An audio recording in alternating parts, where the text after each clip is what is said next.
Hello friends, आप सभी को स्वागत है प्रगति इन लाइफ में।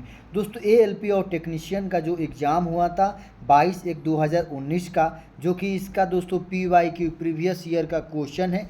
दोस्तों डेली इस चैनल पर जो कि एएलपी और टेक्नीशियन का प्रीवियस क्वेश्चन अपलोड किया जाता है और एनटीपीसी का भी दोस्तों पीवाईक्यू प्रीवियस ईयर का क्वेश्चन डेली अपलोड किया जाता है।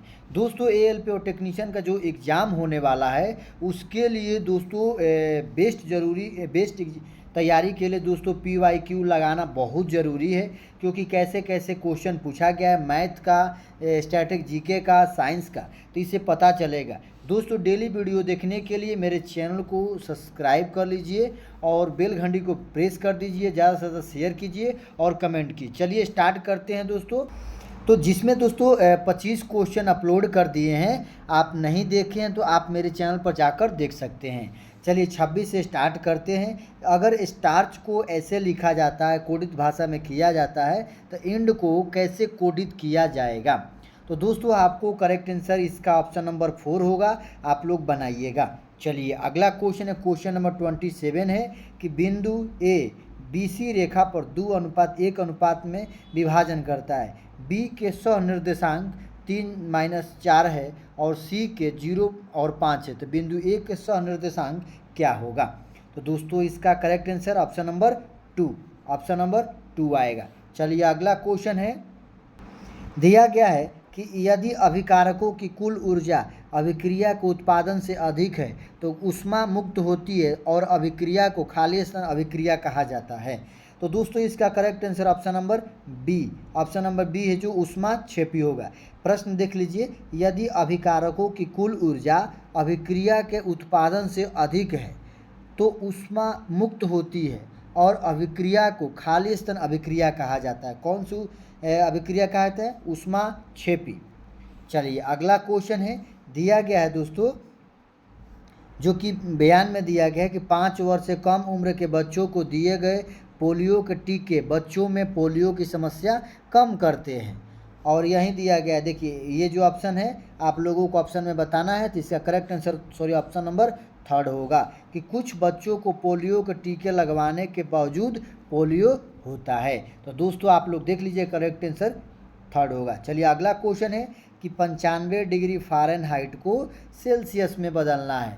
तो दोस्तों सेल्सियस में क्या होगा? 95 डिग्री फ़ारेनहाइट है तो सेल्सियस में क्या होगा? तो आप लोग हल कीजिएगा, इसका करेक्ट आंसर आएगा 35 डिग्री सेल्सियस।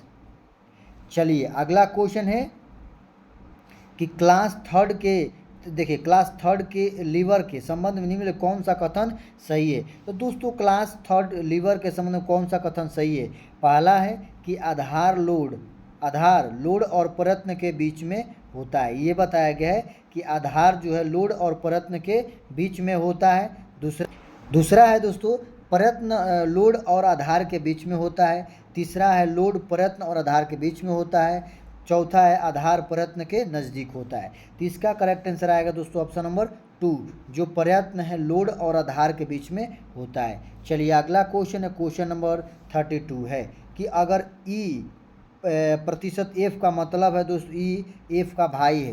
दोस्तों इसका मतलब ये दिया गया है E F की बहन है और इसका मतलब E F की बेटी है, तो ये इसका मतलब बताना है, इसे हल करना है। तो इसका करेक्ट आंसर आएगा दोस्तों P S का बेटा है।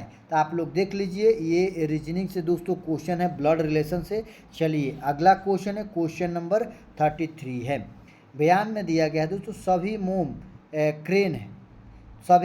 क्रेन है, कुछ मोम पेस्टल है।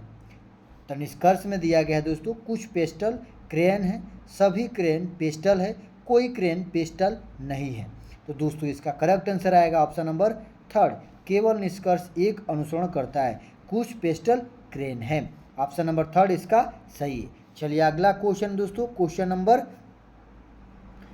नंबर 34 कि एक वस्तु जिसकी चिन्हित कीमत 100 रुपया है, कितना? 100 रुपया, 10% की छूट पर खरीदी गई तो 25% लाभ पाने के लिए वस्तु की कीमत पर बेचनी चाहिए। तो दोस्तों देख लिए, अगर किसी वस्तु की निहित कीमत कितना है? 100 रुपया है, 10% छूट पर खरीदी गई, जिसमें कि 10% छूट पर खरीदी गई, यानी इसका 90 रुपया हो गया। और 25% का लाभ पाने के लिए वस्तु को किस कीमत पर बेचनी चाहिए। तो दोस्तों अगर 25% लाभ पाने के लिए किस % पर बेचनी चाहिए, आप लोग देख लीजिए 25 हो गया और हल कीजिएगा तो इसका करेक्ट आंसर आएगा दोस्तों 112.50, ऑप्शन नंबर 2।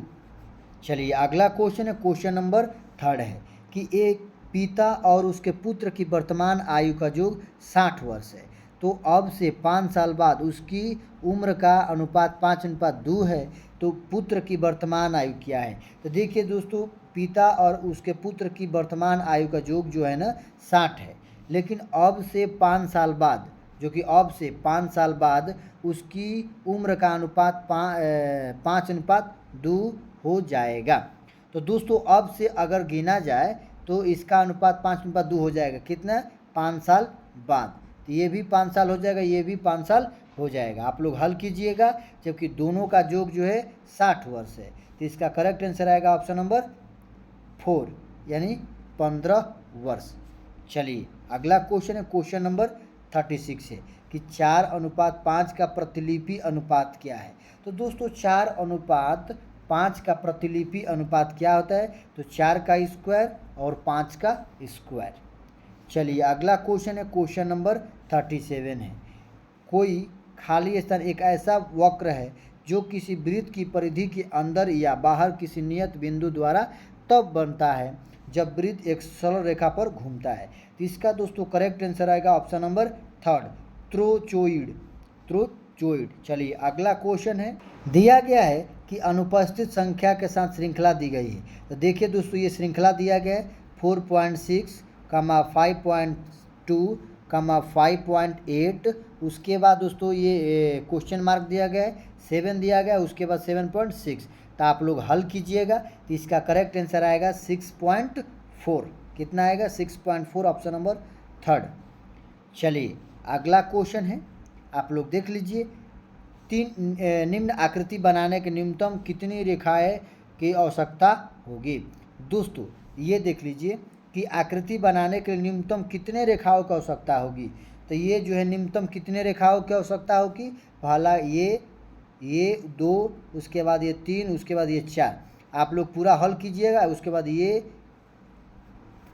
हल कीजिएगा। तो दोस्तों इसका करेक्ट आंसर आएगा ऑप्शन नंबर 2, इसमें 12 रेखाएं जो है ना न्यूनतम होगी। चलिए अगला क्वेश्चन है, क्वेश्चन नंबर 4 है, बाकी से आकृति में अलग चुने। देखिए दिया गया है दोस्तों, ये पहला ऑप्शन है, ये दूसरा ऑप्शन है, ये तीसरा ऑप्शन है, ये चौथा ऑप्शन है। तो इसका करेक्ट आंसर आएगा दोस्तों ऑप्शन नंबर 2।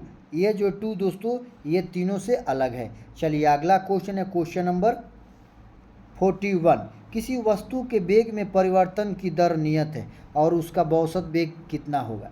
देखिए इसमें बोला गया है कि किसी वस्तु के वेग में परिवर्तन की दर नियत है तो उसका औसत वेग कितना होगा दोस्तों। इसका ऑप्शन नंबर 2, प्रारंभिक और अंतिम वेग के योग का आधा। क्वेश्चन है दोस्तों, किसी वस्तु के वेग में अगर परिवर्तन की दर नियत है, जो दर है परिवर्तन का दर जो है नियत है स्पीड का, तो उसका औसत वेग कितना होगा, तो प्रारंभिक और अंतिम वेग के योग का आधा। चलिए अगला क्वेश्चन है 42 कि एक खाली पुल को भरने के लिए 2 नल 10 मिनट और 15 मिनट लेते हैं। पहला नल 4 मिनट के लिए खुला था, जिसके बाद वो काम करना बंद कर देता है। पुल भरने के लिए दूसरे नल को कितना समय लगेगा। तो देखिए दोस्तों ये पहला है, यानी ए पुल है 10 मिनट, बी पुल है 15 मिनट लेते हैं उसको नल भरने के लिए। तो दोनों का एलसीएम निकाल लीजिए, 30 हो जाएगा, इसका हो जाएगा 3, इसका हो जाएगा 2। लेकिन पहला नल जो है 4 मिनट खुला था। तो देखिए पहला का कितना है काम करने की क्षमता 3, कितना मिनट खुला था 4 मिनट, यानी इंटू 3 यानी 12 हो गया।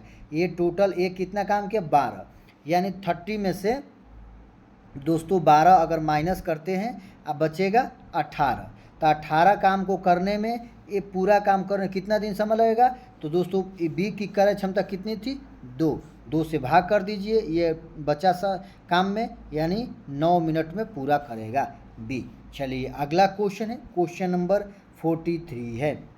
तो आप लोग देख लीजिए दोस्तों, ये बनाया गया। नीचे आकृति वर्ग नर्स का प्रतिनिधित्व करते हैं, त्रिभुज साइकिल सवार का प्रतिनिधित्व करता है, वृत्त अविवाहित का प्रतिनिधित्व करता है, आयात अमेरिकी लोगों का प्रतिनिधित्व करता है, अक्षरों का कौन सा गठ उन अमेरिकी लोगों का प्रतिनिधित्व करता है जो अविवाहित हैं। तो दोस्तों आप लोग देख लीजिए, इसका correct answer option number 4 JHI आएगा। चलिए अगला क्वेश्चन है, क्वेश्चन नंबर 44 है। तरल का संबंध तेल से है तो गैस का संबंध किससे है? तो देखिए दोस्तों, अगर तरल का संबंध तेल से तो गैस का संबंध हवा से। ऑप्शन नंबर 1 सही है। चलिए अगला क्वेश्चन है 45। देखिए दोस्तों, ये दिया गया है, ये क्वेश्चन मार्क दिया गया है, यहाँ बताना है कि इसकी कहाँ कौन सी संख्या आएगी। तो इसका करेक्ट आंसर है दोस्तों ऑप्शन नंबर 4।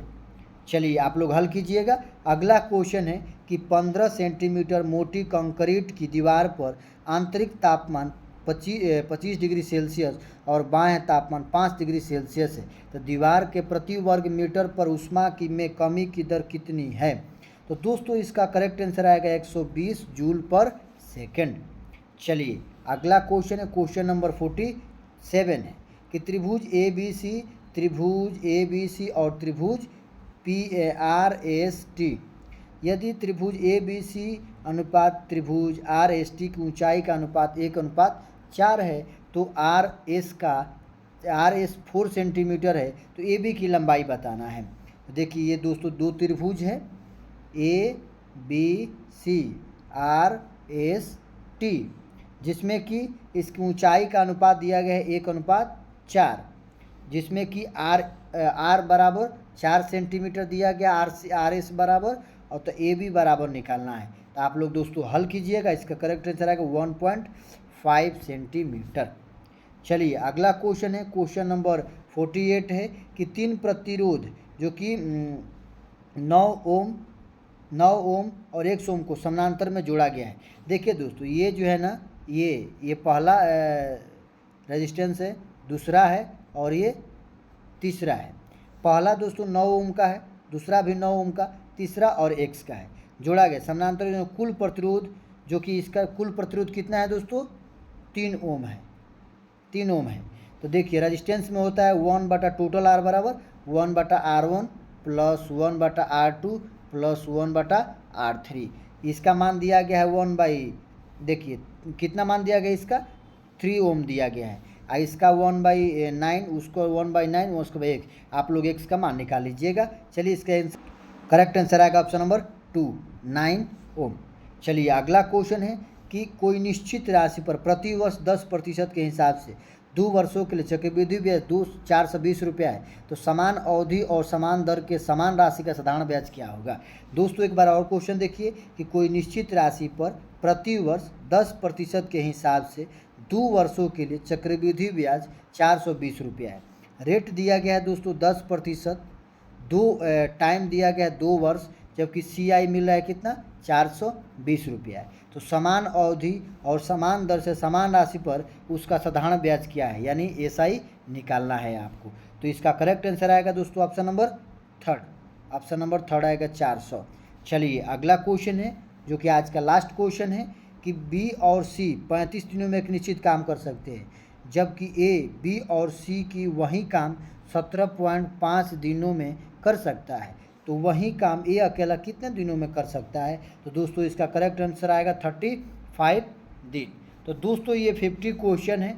आप लोगों का ये वीडियो कैसा लगा? अगर अच्छा लगे तो इस वीडियो को ज़्यादा से शेयर कीजिए, सब्सक्राइब कीजिए और कमेंट कीजिए, लाइक कीजिए। जय हिंद, वंदे मातरम।